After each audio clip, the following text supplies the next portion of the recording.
I pozdrav narode, dobrodošli opet na moj kanal.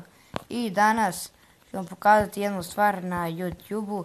Ta stvar će vam pomoći da gledate moje klipove, ne samo moje i druge klipove, kada izađu kada izbace.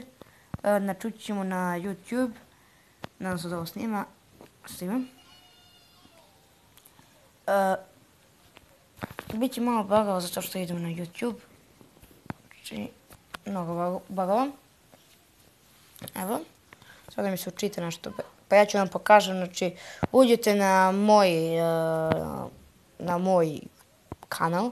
Znači, na primjer, na Buđin kanal dođem.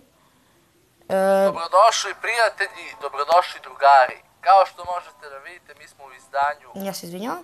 Evo vidite ovdje ovo zvonce ovdje. Znači, tu samo kliknete na to zvonce i to zvonce će vas obavijestiti. Znači, i da to važi. To će vas zvonce obavijestiti kada izbacim neki klip, znači. To možete da uključite. I svaki klip koji ja izbacim, znači, vi će automatski da dobijete obavještenje. To je jedna nova stvar koju je YouTube stavio na YouTube.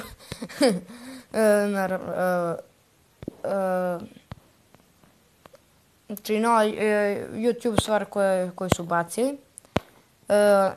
I to bi bilo to. Nadam se da se svidio klip.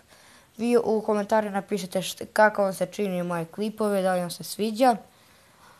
Ako vam se sviđa, znači udarite like, share i subscribe i komentar. I mi se vidimo u nekom manare klipova. I ja se stvarno izvinjam što ne snimam toliko, ali snimat ću naravno.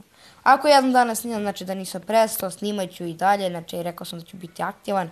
Sada ne mogu redovno da snimam, pošto imam obavez oko škole. Znači svako vreme koje izvojim ja ću da snimim.